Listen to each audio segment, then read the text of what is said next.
Money in the Bank, a concept invented by none other than Chris Jericho, and if he didn't told you that like about 69 times, you probably wouldn't even know that, so good on you, Chris. Not only one of our favorite matches, but also a very interesting concept. So basically, you win a Money in the Bank briefcase, you climb up the ladder, pretend that you can't just get it, you know, oh my god, I'm gonna waste 5 minutes, I'm gonna play with it like a little pussy, a cat.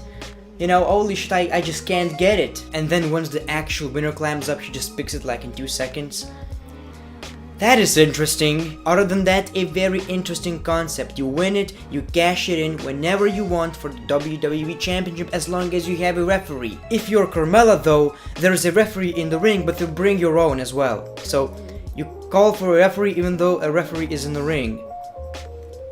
That doesn't make any sense. That honestly doesn't. That makes 0 sense. So we're having Money in the Bank winner every year since 2005. So you gotta imagine there were a lot of winners because sometimes we got 2 of them during 1 year. So basically, there were good ones, there were bad ones, there were successful ones, there were unsuccessful Money in the Bank cash-ins. Today we're gonna talk about for good and for bad. This is as always the great one. Thank you for your time, and why don't we just jump into this video with a positive, good Randy Orton. Definitely one of my favorite Money in the Bank cash-ins. The win was kinda underwhelming, even though Randy Orton is one of my favorites because people really wanted guys like RVD or CM Punk to win the match, even though the match was very good. Randy Orton won it in a very shocking fashion because no one saw Randy Orton as a guy who was going to be in the main event again. So I was like, okay, I'm not really into this, but I can deal with that. You know, it's not the worst thing that could happen. However, his cash in was one of the best. He pretty much said that when I cash in, you will not see it coming. SummerSlam 2000 and whatever that was. Daniel Bryan versus John Cena. Daniel Bryan finally wins the WWE Championship. Triple H was the referee, and then Randy Orton comes out. He pretty much stunts and then he walks away. However, we have a pedigree. A fucking pedigree in the ring. Triple H, that son of a bitch, pedigrees the shit out of Daniel Bryan. Randy Orton comes in. 1, 2, 3. Orton is a new WWE Champion. Evolution reunion or something. First time we're seeing these guys as friends. For someone who enjoyed Evolution in their childhood, I loved this moment. It was amazing. So the whole win was pretty decent, the cash-in was amazing, and the whole rivalry and run was very good as well. Even the matches between Randy Orton and Daniel Bryan were tremendous. So I gotta say Randy Orton's Money in the Bank cash-in and the whole run was a positive. Bad. Alberto Del Rio. So Alberto Del Rio won Royal Rumble. Didn't win the championship at WrestleMania. However, he got another opportunity by winning Money in the Bank, and it was very underwhelming because it was really hard to invest in the guy. I was kind of a fan, but it was like there are tons of more wrestlers that I would definitely choose over Alberto Del Rio, you know, definitely, like just straight up definitely. We're having John Cena versus CM Punk rivalry. So basically SummerSlam, CM Punk versus John Cena, 2 WWE championships, yes, 2 spinner belts. That was kinda weird. CM Punk wins the match, everyone is happy. However, we have Kevin Nash powerbomb. Alberto Del Rio comes in, wins the WWE Championship. Alberto Del Rio is the undisputed champion with one of the worst cash-ins because it was pretty much everything ruined. Everything that we actually enjoyed about this rivalry and about this match was ruined with Alberto Del Rio coming in.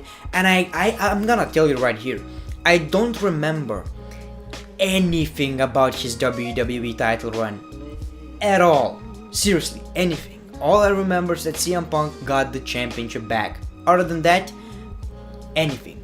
Nothing. Seriously. It was bad. Good. Seth Rollins. So we have Shield breakup, right? Money in the Bank. Seth Rollins wins Money in the Bank by cheating because Dean Ambrose was kinda supposed to win. But we got a K. Not a big red machine, but just a weird office big guy with a 6-pack. Yeah, that was kinda neat. Anyway, leave your fanfiction Kane fantasies in your head. But that was a pretty decent win because Seth Rollins is a talented guy. We were all invested in all 3 Shield members, so it was definitely a positive. The whole run, I wasn't really into it because he was kinda booked like a little bit of a pussy, but the win, The win is one of the best, man. WrestleMania 31, Brock Lesnar versus Roman Reigns. No one gives a single tiny crap. Grandma's shit. No one cares about that. During the match, Seth Rollins comes out with a briefcase, cashes in, and wins the WWE Championship. So he wins the WWE Championship for the first time at WrestleMania and saves everyone from this monstrosity of Brock Lesnar versus Roman Reigns. He was a hero. He was a heel hero. That's possible in wrestling. A bad guy can be a hero. Bad Baron Corbin. Not only a very disappointing one, because we had guys like AJ Styles, Nakamura in the same match, and the winner was Baron Corbin. I just didn't care about the guy. I still don't care about Baron Corbin. I don't see anything in this guy other than I'm huge. I'm huge and I'm Baron Corbin.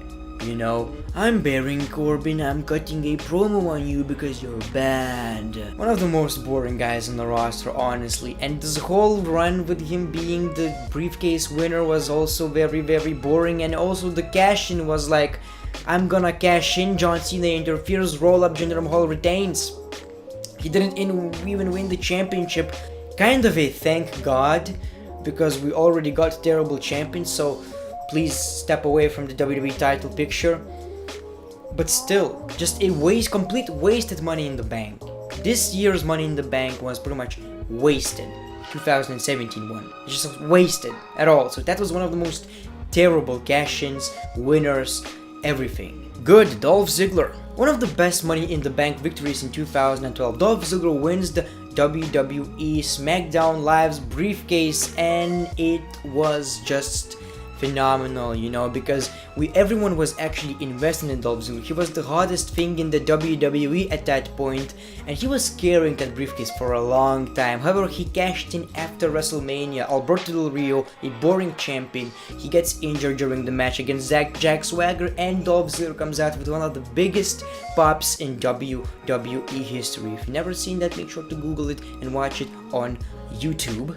But it was seriously amazing. The crowd, the pop, AJ Lee, Big E, Dolph Ziggler, everyone is celebrating. What a great moment. He wins the championship, and the championship run was terrible because he got injured and he didn't really got it back. However, the run as the briefcase holder and the victory, the cash-in, were just tremendous. So I gotta say, this was definitely one of the best Money in the Bank cash-ins of all time. Bad John Cena. So for me, Money in the Bank is a concept that makes mid-card level guy into a main eventer, or someone that is not in the main event anymore but kinda brings the guy back into the main event. For example, Randy Orton, right? So John Cena was a guy who was fighting for the WWE Championship at the time pretty much every week, every month, every 2 months. It's John Cena, alright? He kind of wins every time. He wins the Money in the Bank. Well, we had John Cena, we had, I think, Randy Orton, I think we had The Miz, Chris Jericho in the same match, The Big Show, but John Cena wins this. And we knew he's not gonna turn heel or cash in like a normal human being. I'm Jonathan Felix Cena, and I'm cashing in at Raw 1000 against CM Punk. And of course he loses because Big Show interferes, and The Rock interferes, CM Punk turns heel, so the whole victory of John Cena winning it was boring, terrible, underwhelming.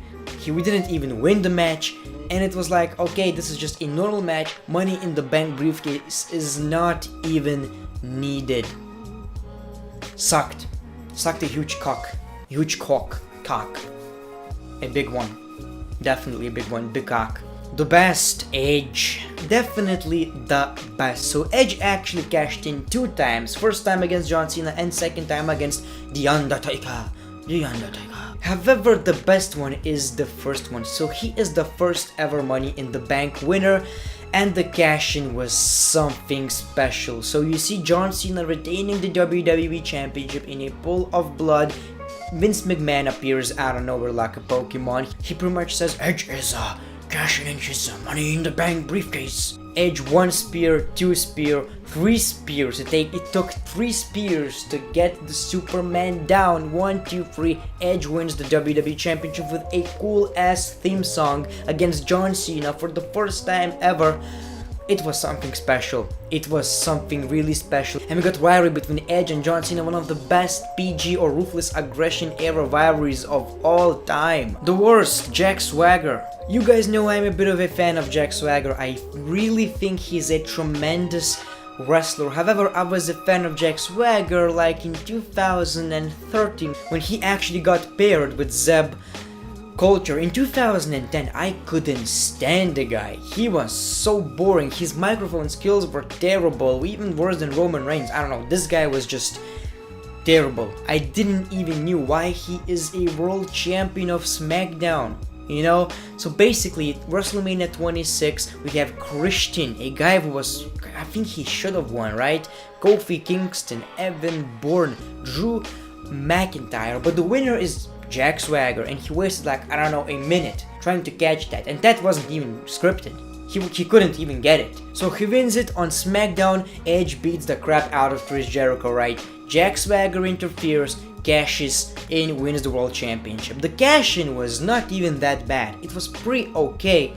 However, the run as champion was just something else, man. He was losing every match. It ended very quickly. And he was so not believable that no one took him seriously. You know, no one, literally no one took him seriously. I'm Jack Swagger. I look like that guy from Back to the Future. He really looks like that one, right? Definitely. I never really understood why he actually won the championship back then, but he couldn't in 2013 against Alberto Del Rio while he was actually entertaining. Some things just don't make sense in the WWE, so I'm not quite sure if that was the worst cash-in, but that was definitely one of the worst cash-ins of all time. So let me know in the comments below, do you agree with these? Do you disagree with this? Also follow me on social media, Twitter, Instagram, all the links are in the description below. Second channel is also in the description, The Great One. Peace, love and hugs. It's been a pleasure.